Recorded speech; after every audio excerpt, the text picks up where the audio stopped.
There might be some scaffolding, there might be a little bit of mess, but there will be prayer.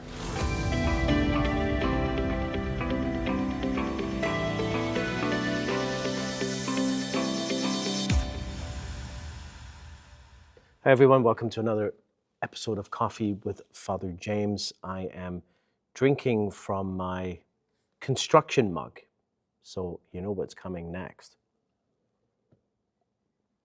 I want to give you an update on some work that's going to be happening in this space at St. Anthony's, the St. Anthony's location.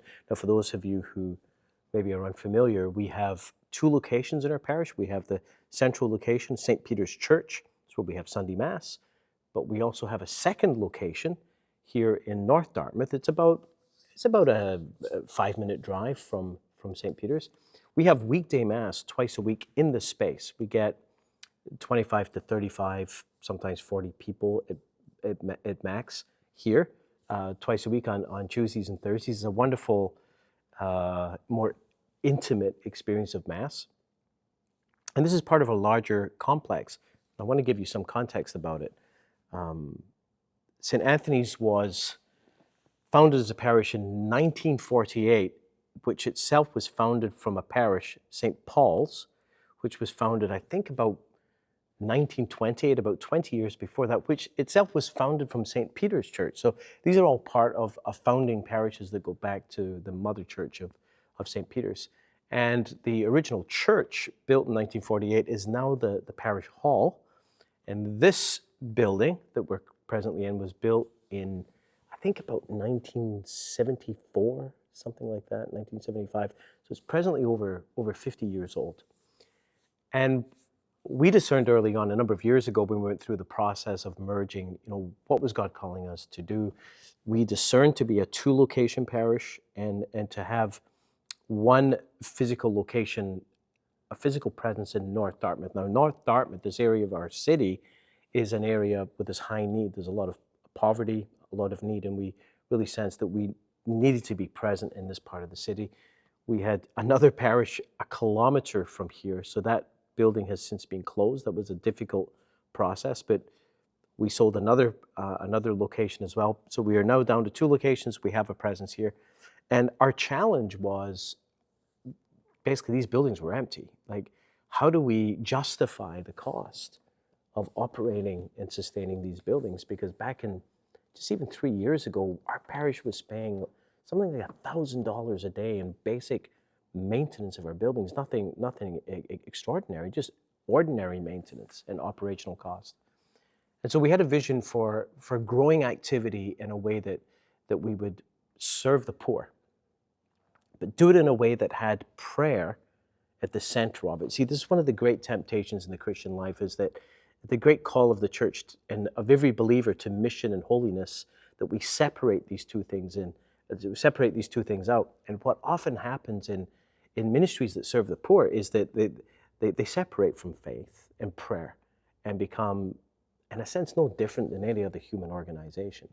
So we wanted prayer to be at the center of it. And so we've done a lot with moving forward with partnerships. We have the North Dartmouth Christian Food Bank. It's something we do in partnership with the Baptist Church. And we serve close to 170, 180 families every week. That runs out of the hall. We have a partnership with the Mobile Food Mart. You'll see them around the city. They take fresh produce to low-income areas or to areas where people have less mobility to make sure they're getting good food at affordable prices. And we have Souls Harbor Rescue Mission that are doing a variety of projects. They have their vans that go out on the streets in the evenings. They have their home base here. They have their offices here. They're looking at creating a drop-in center over in the hall as well. We have emergency homeless shelters. The former rectory is now a house for men recovering from addictions. This is a busy spot. And what we need to do is make sure that this also remains a place of prayer. That's why we have the Eucharist here twice a week. Now, you're probably thinking, okay, get to the point. You're going to talk about renovation. You brought your kind of drill mug, which I did, because I'm going to tell you about some work that's going to be done to this space. Now, those of you who've been here before, prior to a year and a half ago, the dividers that are now closed, and you'll see this footage that you're looking at right now, these dividers were opened for quite a number of years. In fact, probably for, I don't know, 15, 20 years they were open. And the big space behind, which is presently used by different groups, including the Mobile Food Mart, was full of pews. And so it was like a big church building, because the Polish community used to worship here in addition to St. Anthony's Parish, and they grew into the space. But in the subsequent years, their numbers diminished and slowly went down, down, down, down, until eventually the Polish community left this location and moved out. At that point, we effectively had a big empty building that wasn't being used. So we said, well, let's close the divider, because this building was originally built kind of as like a multi-purpose area. That side was supposed to be kind of like a hall for events. This was more of a chapel, and on Sundays they would open it up. And so it's kind of like returning it to its original use. But what we want to do is, the Polish community did a lot of amazing work here, where they enlarged the size of the sanctuary, the footprint of the sanctuary. A local artist created this crucifix that you can see behind me, and well, there's the clouds and things like that, which kind of like goes back to when this was a big space. What do we want to do? We want to make this a more intimate space again, and have a crucifix that's more proportional to the size of the space. We've gotten the gift of the crucifix that was in the church Canadian Martyrs Parish, which was in storage. Now, I used to be pastor there, and it's a beautiful crucifix, and it's perfect in size. We want to get a more simple tabernacle. Basically, we want to kind of not restore it, but bring it back a little bit to what it was originally like. And you'll see in this picture that you're looking at right now, it's a drawing of what the church originally looked like. So that's kind of like what we're trying to do, to give it a paint job, to take down some of the statues, maybe declutter a little bit, maybe simplify the space, and eventually, we're looking at getting a new sound system. Let's make this place a place of prayer. We can get more people in. There's more space for a couple more pews. And our hope in the coming year is that we can expand the prayer that happens here, maybe even Eucharistic adoration. No promises, but I'm just saying that possibly next year we could have an evening of Eucharistic adoration here in this place. We could have Sacrament of Reconciliation available in this place. I think the sky's the limit. And we just need to keep in mind that, especially if you've only ever experienced our parish at the St. Peter's location, that we are a 2-location parish. And there's room, there's space here, and we hope you can use it, both for outreach to the poor and for prayer. We have a vision in our parish vision statement to be the heart of Dartmouth, and this is all part of it.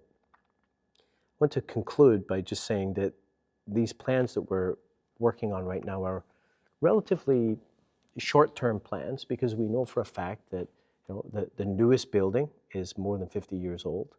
The original church hall is 1948, and in the next 5 to 10 years, these buildings are going to need major work. And you're working with really old buildings, and so many of you know that we did a feasibility study last year. We worked with a professional company that does these things, for looking at the feasibility of an affordable housing project on this site. We got a generous grant from the federal government of $50,000. We used that money to do the study, and the results were that it is deemed highly feasible that our parish could, over the next maybe 5 to 10 years, could long-term collaborate and bring about, on this whole location, an affordable housing project. We've been talking to local politicians, and so that is in the works in the background, that long-term, that's what we hope to do. It would be potentially 140 units, with about a third of those being affordable housing units. And also it would include a chapel, a St. Anthony's chapel, and a space for ministry. So that's the neat thing, is that the hope long term is that we would always have a connection between our outreach to the poor and prayer, which is the heart of all Christian action. So, when will this be happening? Over the next week or two. And if you come here during those weeks, there might be some scaffolding, there might be a little bit of mess, but there will be prayer. Take care, everyone. God bless.